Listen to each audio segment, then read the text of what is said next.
There is no accountability. So this diplomat flew out of the country, right?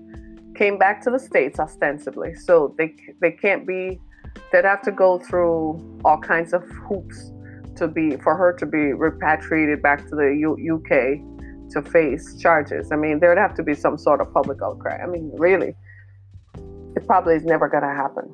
And that's what they're sure of. America is not going to do that, right? Now, where would you say is her sense of accountability? Well, according to the report, she did acquiesce at the time of the accident when she spoke to the police and the following day that she was responsible for the accident that caused this young man's death. She did say that, but she's not about to stand charges for that. She's not about to stand charges for that. Where is the accountability? A few years ago, I remember something like that happening where a diplomat had done a similar thing in another country and had come back to the States. Where is our sense of accountability, right? Where do we stop? Where do we stop saying, it's just like when you look at the scandals, the sex scandals within the Catholic Church, and how much of an impact that has just devastated people's faith. Can you believe it? For 50 years, you believed that you were going to this church, and then all of a sudden you found out that the same priest who was holding your hand was also touching up little boys who are now grown men and whose lives have been devastated. Can you just imagine? Where is the accountability? Luckily, there's a pope now who actually believes that something was wrong. We found out that the previous pope covered it up because they were more interested in covering it up. Why? The money. All about the Benjamins. Again, goes back to the money. Don't want to be exposed. Don't want people to know exactly what they're doing. And it seems to me that this is the conundrum that we find ourselves in. Sometimes I think the cover-up is worse than the crime, right? And now here we are. We have become a society where is the accountability? Who is in charge, really?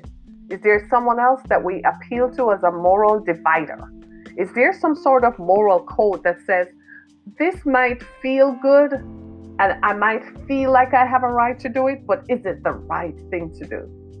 One of the things I've discovered is how alarming it has become for most people to don't know what the right thing is, especially amongst the people of a certain age. They don't even know. Oh, it's not. Oh, you shouldn't do something like that. And you're like, no, you really shouldn't. It's almost as if nobody has this kind of conversation in their homes. It's all free willy all day. Do what you want. Be pleased with what you want. That's all good and well. Well, little Johnny is too. But when he starts getting older and he starts thinking of putting stuff in your tea and stuff and putting stuff in your coffee, right? And you have YouTube videos that are telling children how to plug stuff in while their parents are asleep. That it makes me, if I were a parent of small children today, when they go to bed, I'm locking their bedroom door because I don't know what they're watching or what it is telling them to do, right? It's almost as if, are you kidding me? Again, there's no moral code. When people feel like they can do whatever they want, people in power, right? You know, the guy who runs the county or runs the city, he just feels like he can do whatever he wants without sanction, right? And nobody is saying you can't just do that. There is you can't just do that. Well, why can't I do it? Why shouldn't I do it? I have the right to do it. Do you? Where in there does it say right? That's an assumption you make. That's something you take onto yourself. But just because you have a right to do it does not mean it is the right thing to do. And that is what we're finding out now in this new age. This new age of just openness, where every man unto himself. Yesterday, did you all see the story about California? In California, they ran a RoboCop.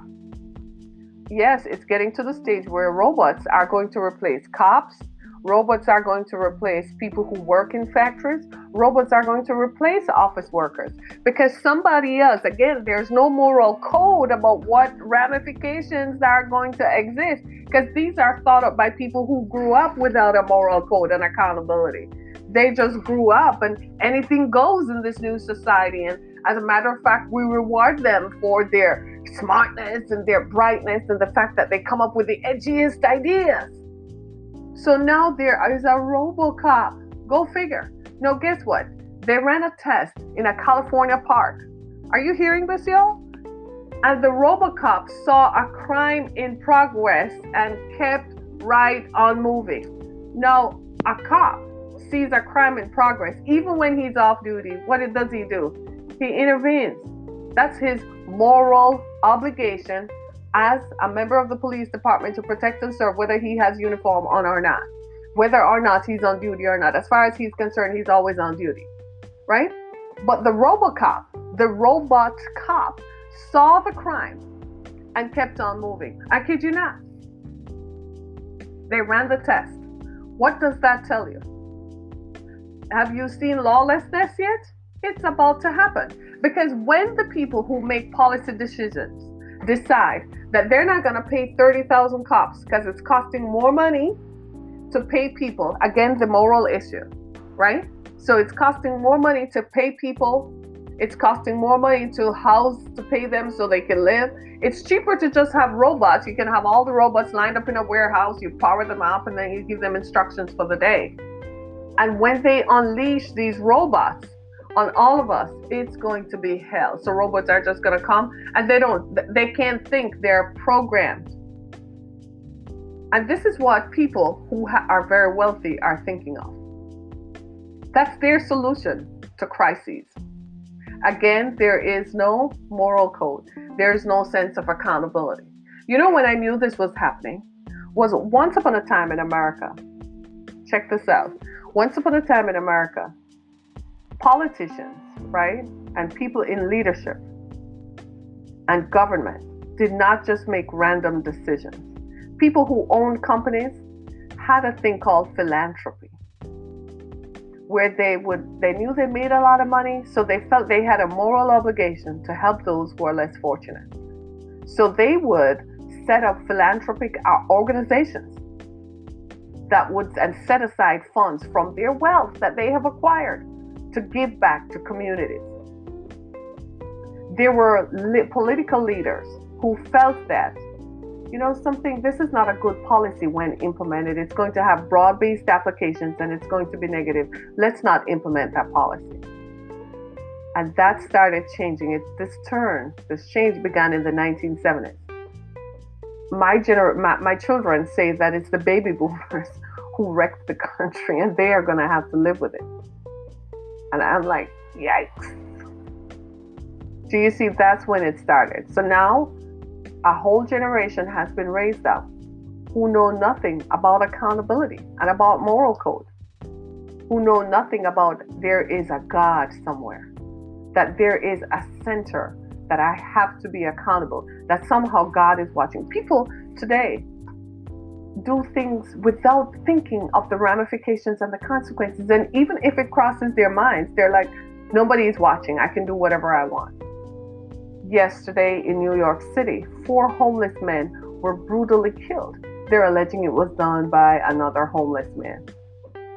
But a homeless person is someone who is what? In need.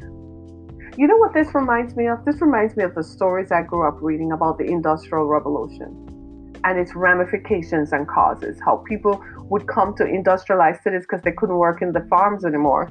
And when they came to industrialized cities, they didn't have anywhere else to go. They didn't have anything else to do. And so they set up tent cities in large cities. And people drove past them and ignored them without not even a thought. You and I are just as guilty. How many times we drive past homeless people and kind of like,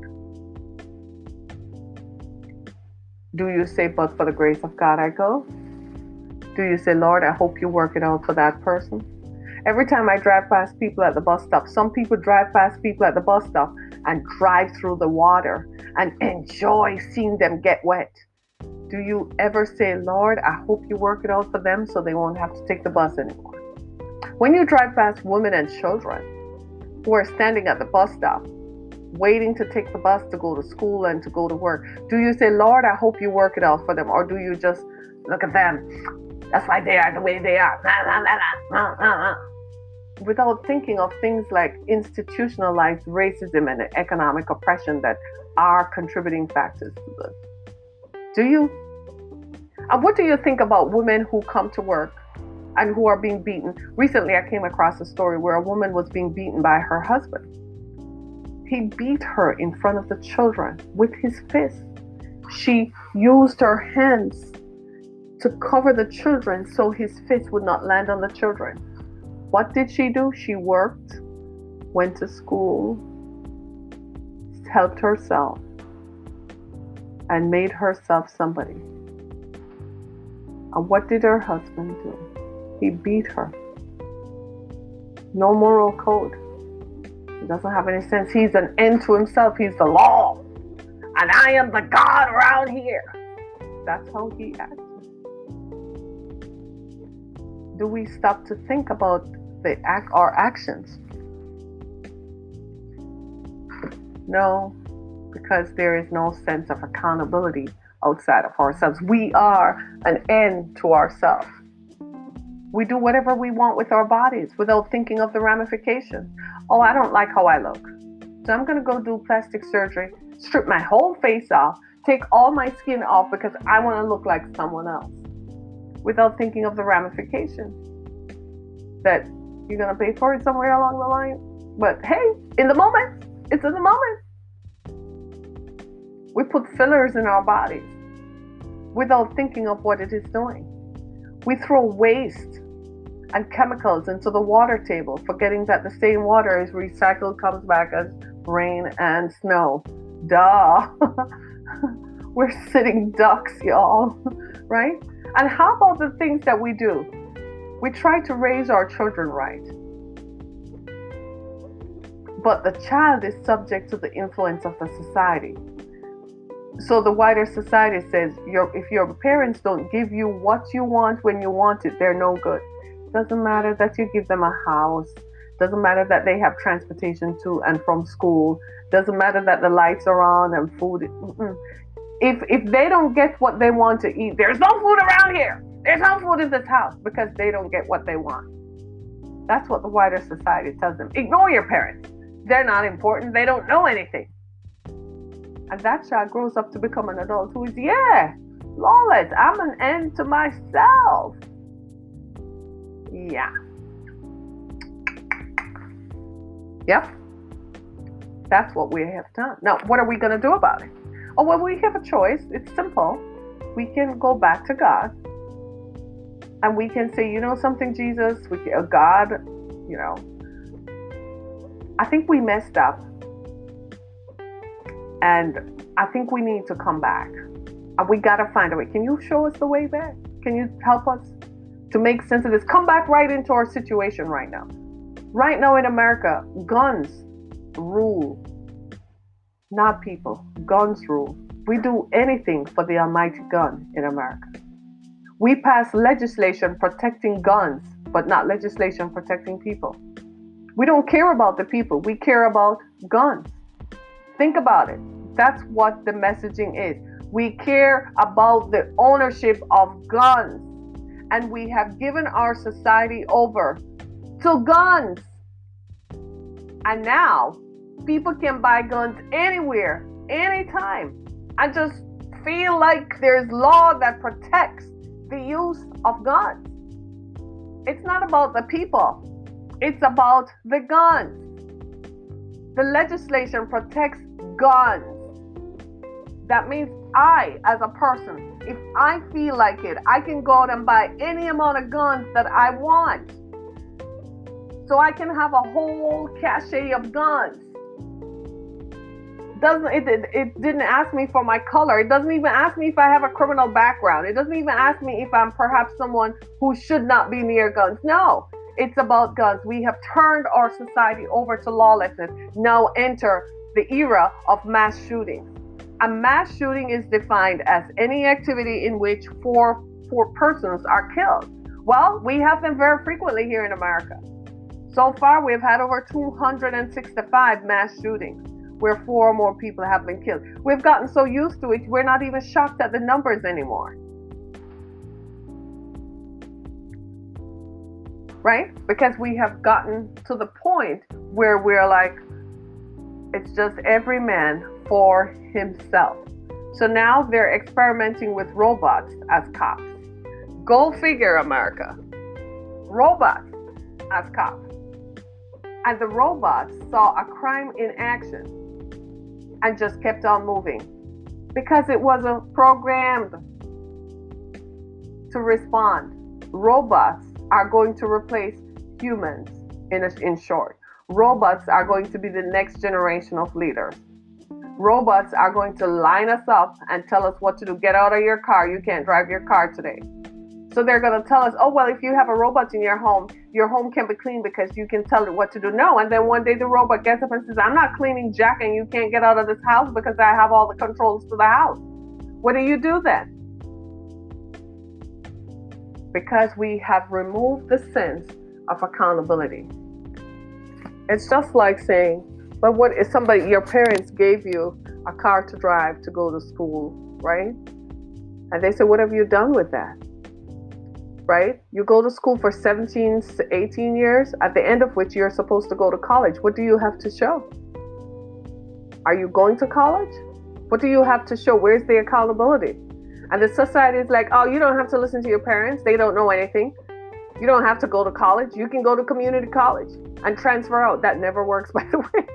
That works at like 0.01%, right? You don't have to listen to your parents. Your parents telling you to do something you don't want to do. You don't have to do that. You can be emancipated. And that's why there's human trafficking. So keep on, right? I kid you not. The lawlessness, the lack of accountability. This is why now people say, well, if they're not actually seeing me do it, then it really didn't happen. So they go to a conference in another city, and the pastor who's going to preach tomorrow, he was using porn the night before, and the people in the hotel know. I said, wait, isn't that Reverend Dr. So? Men getting up in pulpits today and saying, I don't have to be married.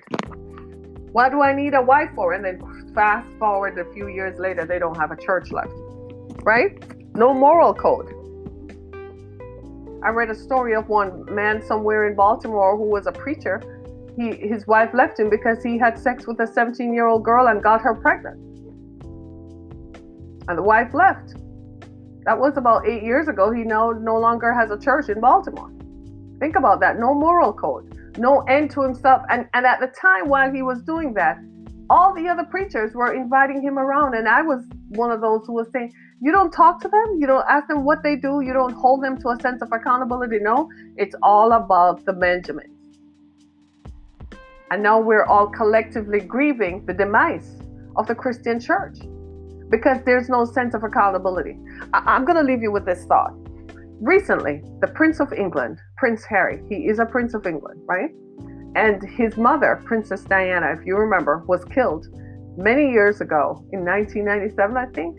She was killed many years ago because she was pursued by paparazzi, by photographers and just the press, this incessant obsession with people, right? And she and her then boyfriend, because they were engaged to get married, right, were running away from the paparazzi just so they could be together. And their car they were in crashed, and she died, he died, and she died, right? So her son has grown up. He's a man now. He's married. The same incessant obsession with his mother is happening with his wife. But you know what he decided to do? He's not going to be a victim. So he decided to sue the very paparazzi for pursuing his wife. He said, the same thing you did to my mother, you're not going to do to her. She's not going to die because you have this incessant obsession. You know what that is? That's calling it. That's putting down putting some order into this, laying down law and order and reminding people that law and order still exists. Now, what is the media going to do? What is the paparazzi going to do? He has the power of the law behind him. So now what are they going to do? They have to now be bound by the code of behavior. Do you see what I'm saying? Somebody had to call it. Somebody has to call this mess that we're in. It's a mess. Everything is up. Do what you want, anytime you want, however you want, anywhere you want. And people just indiscriminately hurting people. All these mass shootings leave trauma behind. We're all traumatized. Nobody wants to go out anymore because as soon as you go out, people start looking like, am I going to be on the 6 o'clock news? All of this stuff, people walking away from their long-term relationships, leaving women abandoned, leaving children abandoned, right? All of this stuff, it has to be called out. Yes, what's wrong? It has to be called out. Leaving people broke, leaving people busted, leaving them without hope. Come on, it has to stop. Somebody has to call it out. And now is the time. We don't go gather together anymore because why should I go to church? What's in it for me? And then you look at the guy who is preaching or the girl who is preaching. They don't even come forward and say, look, y'all, I have flaws. Me, I tell you all day long, I'm one of the most flawed persons you'd ever know. People don't even try to live it out. And then we've become so lack of morals that we're not going to have robots take over.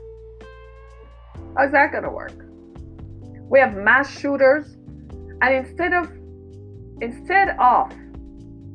check this out, instead of telling other potential mass shooters that this behavior is wrong, what do? We tell them that it's a sign of mental illness. So some guy over there who has a desire to go shoot up people say, well, all they're going to do at the end of it is say that I'm mentally unwell. We don't say it is wrong, you should not do it, you should not own guns. And where are the parents who allow this to happen? The parents should come out in the open. We should hold the parents of mass shooters responsible. It happened on your watch, person. Babe, it happened on your watch. That's homegrown terrorism right there in your house, and you were oblivious to it. Where were you? Really? You were absent all that time? You didn't hear or see signs of your kid, little Johnny, whom you used to hold in your arms? You didn't know that little Johnny was growing up kind of apathetic to other people's needs and desires, including your own? We need to start holding them accountable. Hold the parents of mass shooters accountable. And then you will see a turnaround. When we start holding these folks accountable for what their children do, it's going to be radical. Because nobody wants to do what? Go to jail or go through the court system. Right? Right. Be that as it may. Some tough love, right? Tough love. Sometimes we need to hear it though. It's not all hunky-dory all the time, where all the time it's all, oh, well, everything is just beautiful and, we're just like, everything is just so happy and so on. No. It's not always like that, right? We gotta stop it, people. And it's Sunday morning. This is your Sunday morning. This is your Sunday morning. I want to thank you for joining me. I've run out of steam. My throat. Pray for me. My throat. I've been challenged this week, so pray for me as I heal. Right? Pray for me. I come back Monday morning for the rest of the week as we talk about these and other subjects on Down to Earth. We kind of just go in. It's Sunday. We had to talk about this from a faith perspective.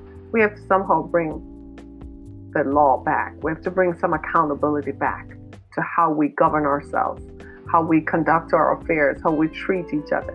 I think the biggest thing is how we treat one another, the ways in which we respond to each other, how we relate to one another. There has to be some level of accountability that I am responsible for myself. And as I am responsible for myself, I can't just treat this person as if they're not a human being. God is watching. God is overhead. God is watching. Bring God back into the equation. Start having people respond to that higher level, that higher calling to be accountable and to be held to a moral code that requires accountability in our actions. We need to bring that back, right? Thanks so much. Thanks so much for joining. I hope you enjoyed this. Be blessed. Happy Sunday. Happy Sunday. Football. That's for sure. Football season is on. Thanks, everybody. Be blessed. This is Harriet Kemmick with Down to Earth. Join us again. Thank you so much. Be blessed.